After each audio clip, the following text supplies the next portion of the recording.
Bismillahirrahmanirrahim. Assalamualaikum warahmatullahi wabarakatuh. Pada video kali ini, marilah kita belajar kelipatan persekutuan terkecil atau yang biasa disebut dengan KPK. Ada beberapa materi yang akan dipelajari pada video kali ini. Di antaranya adalah menentukan kelipatan suatu bilangan, kelipatan persekutuan dua bilangan, dan menentukan kelipatan persekutuan terkecil atau KPK. Materi yang pertama adalah menentukan kelipatan suatu bilangan. Apa itu kelipatan suatu bilangan? Kelipatan suatu bilangan adalah hasil perkalian bilangan itu dengan bilangan asli. Maksudnya adalah kita harus mengalihkan bilangan yang ditanyakan dengan bilangan asli. Untuk lebih jelasnya, perhatikan contoh soal di bawah ini. Tentukan kelipatan dari 7. Nah, bilangan itu yang dimaksud itu adalah angka 7 itu. Jadi, kita harus kalikan bilangan 7 itu dengan bilangan asli. 7 kali 1, 7. 7 kali 2, 14. 7 kali 3, 21. 7 kali 4, 28. Dan seterusnya. Lihat, hasil perkalian 7 dengan bilangan asli adalah yang berwarna coklat yang ada di bawah. 7, 14, 21, 28.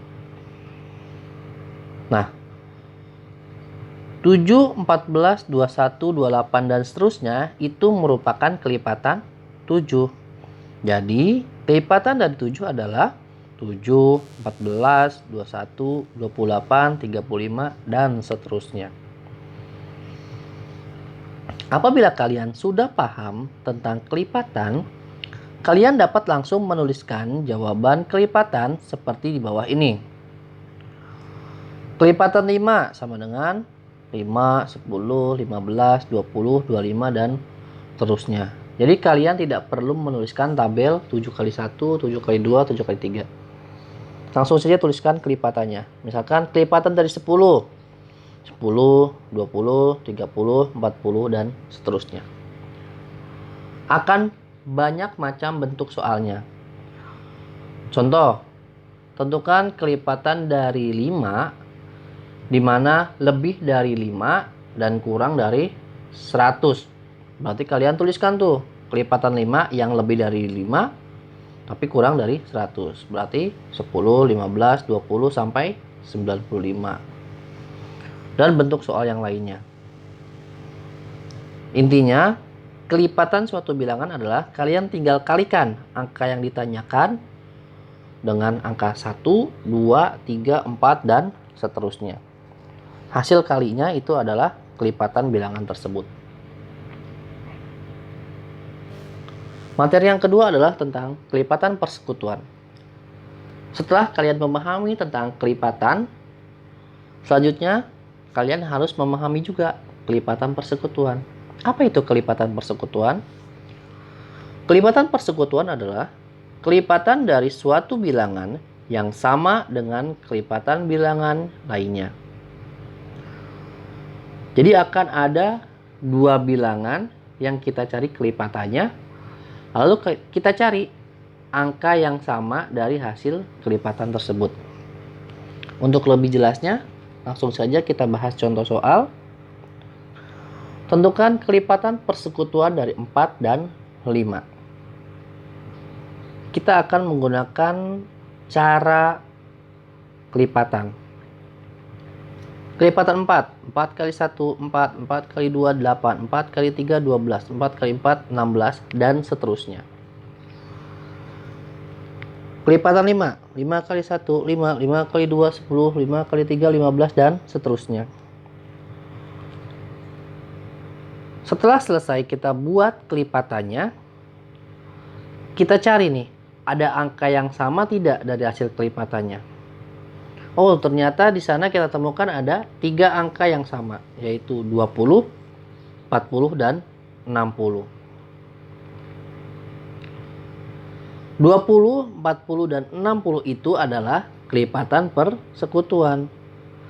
Jadi, kelipatan persekutuan dari 4 dan 5 adalah 20, 40, dan 60. Ada lagi tidak? Banyak, karena tidak terbatas ya. Kita lihat saja polanya. 20, 40, 60. Bertambah 20 setiap angkanya. Berarti nanti setelah 60 itu pasti akan ada 80, 100, 120, dan seterusnya. Jadi banyak sekali kelipatan persekutuan dari 4 dan 5. Karena tidak dibatasi, jadi kalian cukup menuliskan 3 digitnya saja. Itu tentang kelipatan persekutuan. Jadi kalian cari kelipatan dari 4, cari kelipatan dari 5. Setelah kalian tuliskan kelipatan 4 dan kelipatan 5, cari lagi nih, mana angka yang sama. Kelipatan yang sama itu adalah kelipatan persekutuan. Setelah kalian paham tentang kelipatan persekutuan, kita akan lanjut ke materi selanjutnya, yaitu kelipatan persekutuan terkecil atau KPK. Apa itu kelipatan persekutuan terkecil atau KPK? Kelipatan persekutuan terkecil atau KPK dari beberapa bilangan adalah bilangan kelipatan dari bilangan-bilangan tersebut yang paling kecil. Jadi kalian cari nih kelipatan persekutuan yang sudah dipelajari sebelumnya. Tadi ada 20, 40, dan 60. Kalian cari mana yang paling kecil, yaitu 20. Jadi KPK itu kelipatan persekutuan yang paling kecil.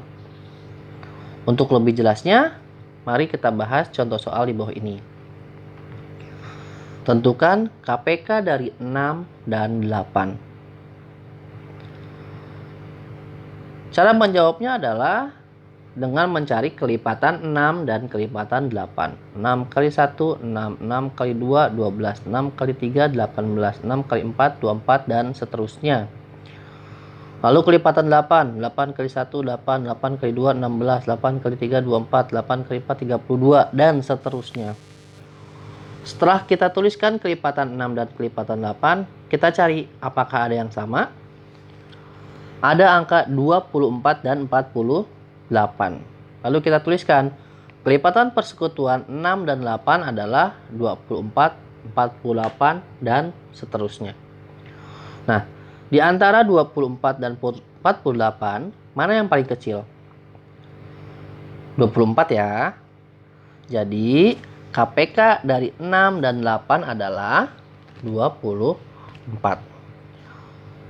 Cara ini adalah cara pertama yang digunakan, yaitu dengan cara kelipatan. Ada banyak sekali cara untuk mengerjakan KPK. Selanjutnya, cara mencari KPK dengan cara yang lain selain kelipatan.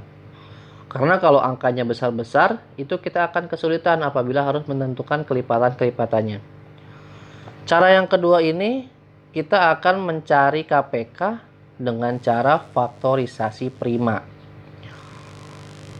Untuk memahami faktorisasi prima, kalian harus hafal terlebih dahulu bilangan prima.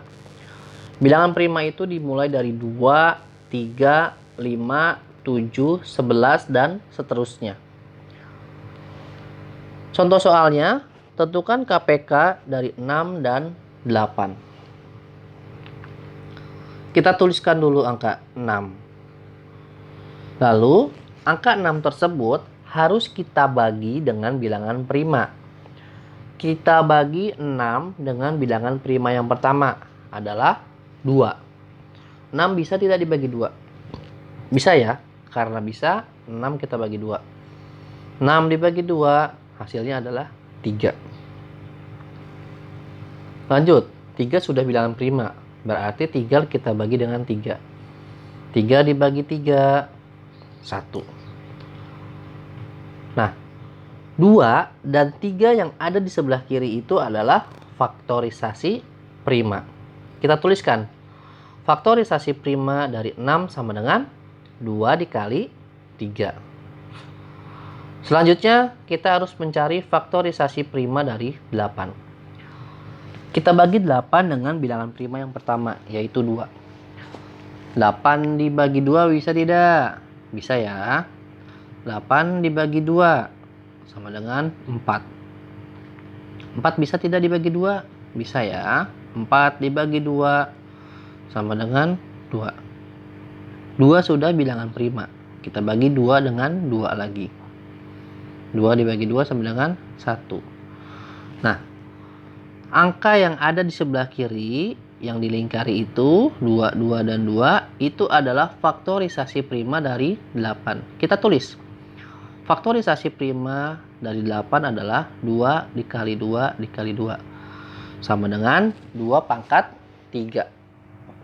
Pangkat 3 yang di atas itu tergantung dari berapa banyak jumlah angka yang diulang. 2 kali 2 dikali 2 itu 3 kali pengulangan, maka ditulis 2 pangkat 3. Ini hal yang harus kalian ingat untuk mencari KPK dengan cara faktorisasi prima. Dari kedua faktorisasi prima tersebut, untuk menentukan KPK, kita pilih semua angka bilangan prima dengan pangkat tertinggi. Sehingga didapatkan, nah, lihat, kita pilih semua angka bilangan primanya. Di sana ada angka 2 dan 3. Tidak ada angka yang lainnya. Lalu clue berikutnya adalah pilih pangkat yang paling tinggi. Lihat, di faktorisasi prima 6 itu 2 pangkat 1. Tidak ada pangkatnya ya, di 2 pangkat 1. Sedangkan di faktorisasi prima 8 itu adalah 2 pangkat 3. Sehingga didapatkan KPK dari 6 dan 8 itu adalah 2 pangkat 3 dikali 3. Jadi cukup dituliskan 2 pangkat 3 dikali 3-nya saja. Tidak perlu dituliskan keseluruhan faktorisasi primanya. Karena kalau ada angka yang sama, itu kita pilih yang paling tinggi pangkatnya. Itu untuk KPK ya. Untuk KPK, tuliskan semua angka faktorisasi primanya. Apabila ada angka yang sama, kita pilih pangkat yang paling tinggi. 2 pangkat 3 dikali 3. Kita hitung. 2 pangkat 3 itu adalah 2 dikali 2 dikali 2 dikali 3. 2 kali 2, 4. 4 kali 2, 8. 8 kali 3, 24. Jadi KPK dari 6 dan 8 adalah 24 ya.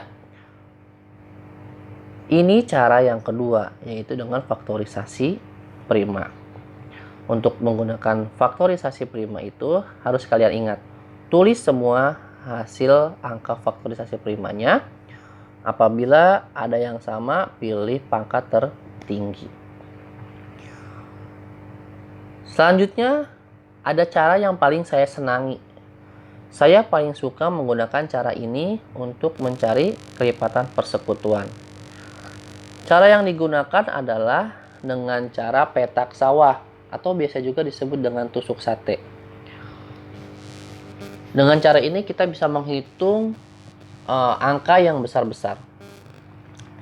Di sini contoh soalnya adalah tentukan KPK dari 8, 12, dan 24. Kita gambarkan dulu petak sawahnya, lalu kita tuliskan angkanya. 8, 12, dan 24. Sama seperti faktorisasi prima. Kita bagi 8, 12, dan 24 dengan bilangan prima yang pertama, yaitu 2. 8 bisa dibagi 2? Bisa. 12 dibagi 2? Bisa. 24 bagi 2? Bisa. Kita hitung.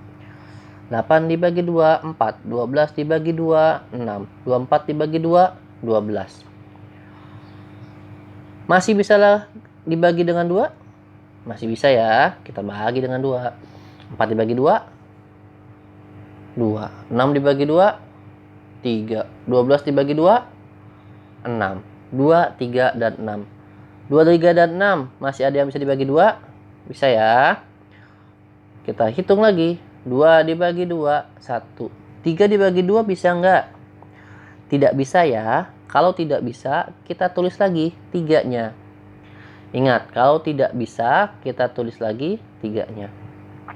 6 dibagi 2 bisa? Bisa. Hasilnya berapa? 3.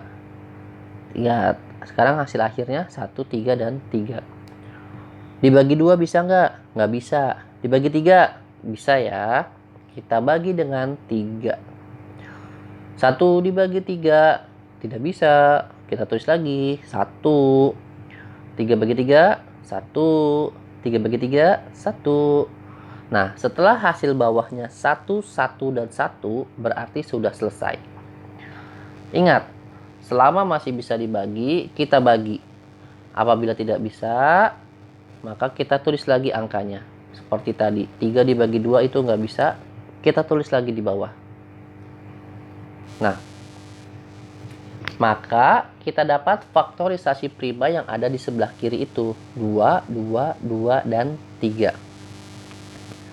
Kita dapat tuliskan KPK-nya. Jadi, KPK dari 8, 12, dan 24 adalah 2 dikali 2 dikali 2 dikali 3. Kita hitung. 2 kali 2, 4. 4 kali 2, 8. 8 kali 3, 24. Lihat, lebih mudah bukan? Kita tidak perlu mengingat pangkat yang paling tinggi atau pangkat yang paling rendah. Di sini kita tinggal kalikan hasil faktorisasi prima yang ada di sebelah kiri. Tinggal kita kalikan, maka kita akan mendapatkan hasilnya. Ini cara yang paling saya suka. Jadi silahkan kalian tentukan cara mana yang paling mudah. Kalau angkanya kecil, ya bisa menggunakan kelipatan. Kalau angkanya besar, silahkan pilih mau menggunakan faktorisasi prima atau petak sawah. Karena selera orang itu berbeda-beda. Nah, setelah kalian memahami bagaimana cara menentukan KPK, selanjutnya adalah latihan soal. Silakan dengan menggunakan cara yang menurut kalian paling mudah, tentukan KPK dari soal di bawah ini. Nah, kalau angkanya yang kecil, kalian bisa langsung menggunakan kelipatan saja. Kalau angkanya sudah besar, kalian bingung menghitung perkaliannya, kalian bisa menggunakan faktorisasi prima atau petak sawah. Mungkin itu saja video yang dapat disampaikan kali ini. Silahkan kalian coba kerjakan. Apabila ada yang bingung, tidak bisa, kalian bisa komen di bawah. Terima kasih. Jangan lupa di like, subscribe, dan share kepada teman kalian agar teman kalian juga belajar dan memahami bagaimana cara mencari KPK. Assalamualaikum warahmatullahi wabarakatuh.